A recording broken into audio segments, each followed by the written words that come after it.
नमस्कार हमारे YouTube viewers का। तो आज का हमारा जो वीडियो है वो अम्फन पर है। अम्फन आया और चले गया, मगर उसको गए हुए काफ़ी समय हो गया है। मगर हम इस पे वीडियो क्यों बना रहे हैं? क्योंकि इसके तबाही के पीछे की असल तस्वीर सामने नहीं आ पाई है और इंडियन मीडिया द्वारा इसकी ज़्यादा कवरेज नहीं हुई है। तो जैसा कि आप जानते हैं, बंगाल का एक शहर है कोलकाता, जो इंडिया की एक मेट्रो सिटी में से एक है।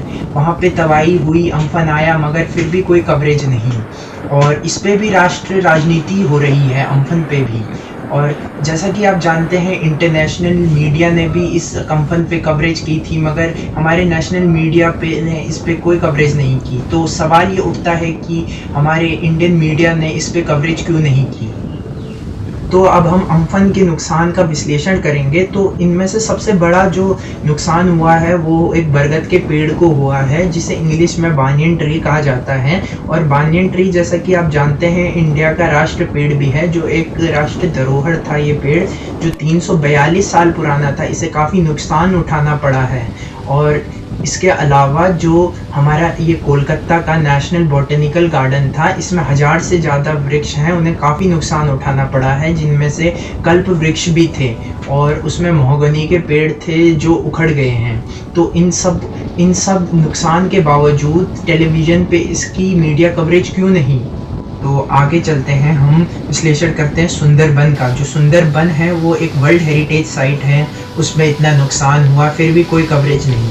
नरेंद्र मोदी जी ने इन सब से उभरने के लिए, तूफान से उभरने के लिए 1000 करोड़ रुपए का रकम दिया था, मगर ममता जी ने बोला कि 1 लाख करोड़ तक का इसमें भरपाई के लिए पैसे चाहिए होंगे।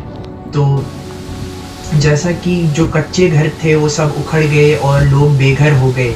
अब उन्हें वापस अपने कच्चे घर बनाने के लिए काफ़ी समय लगेगा। इसमें 84 लोग भी मर गए इस तूफ़ान में। तो जैसा कि आप जानते हैं कि मुंबई में भी तूफ़ान आया, वहाँ भी उतना ज़्यादा तबाही तो हुई नहीं, मगर वहाँ पे इंडियन मीडिया ने इतनी ज़्यादा कवरेज की। अगर इतनी ही कवरेज अम्फन को मिलती तो अच्छा होता। और जो 2020 का ये जो साल है, ये इंडिया के लिए एक काल जैसा बन के आया है। सुंदरबन, जिसका मतलब इंग्लिश में ब्यूटीफुल फॉरेस्ट है, ये अपने रॉयल बंगाल टाइगरों के लिए जाना जाता है। अम्फन तूफान में ये रॉयल बंगाल टाइगर भी काफ़ी मारे गए, जो पहले से लुप्त होने के कगार में थे। ये सुंदरबन अब धीरे धीरे कम होता जा रहा है क्योंकि लोग पेड़ काट रहे हैं। और ये सुंदरबन अपने मैंग्रोव फॉरेस्ट के लिए जाना जाता है, जो दुनिया का सबसे बड़ा मैंग्रोव फॉरेस्ट है और 1,40,000 हेक्टेयर में फैला हुआ है। तो इस सुंदरबन को यूनेस्को ने 1987 में वर्ल्ड हेरिटेज साइट भी घोषित कर दिया था। तो अब हम सुंदरबन की इम्पोर्टेंस के बारे में जानते हैं। तो ये साइक्लोन की तीव्रता कम करने में मदद करता है और जो इरोजन है उसे भी कम करने में मदद करता है, जो टाइडल की वजह से होती है। तो अब हम बताएंगे कि ये कैसे काम करता है। तो जैसे ही तूफ़ान आता है, ये एक बैरियर की तरह काम करता है और जो बे ऑफ बंगाल से तूफ़ान की हवाएं आती हैं, ये उसे कम करने में मदद करता है। तो 2009 में आलिया तूफ़ान और 2019 में बुलबुल तूफ़ान में इसने काफ़ी बड़ा हाथ था तूफ़ान के प्रभाव को कम करने में।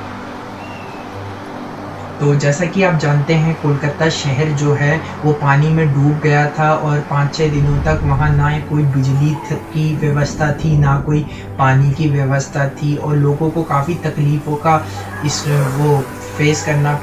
तकलीफ़ फेस करनी पड़ी थी। और सुंदरबन जो है वो 453 स्पीशीज़ का घर है और जो काफ़ी वहाँ पे जो गांव वाले लोग रहते हैं, इस पे काफ़ी निर्भर हैं। वो यहाँ पे फ़िशिंग के लिए निर्भर हैं, मछली मारते हैं और इस पे काफ़ी हद तक निर्भर है वो खाने के लिए और सब कुछ के लिए।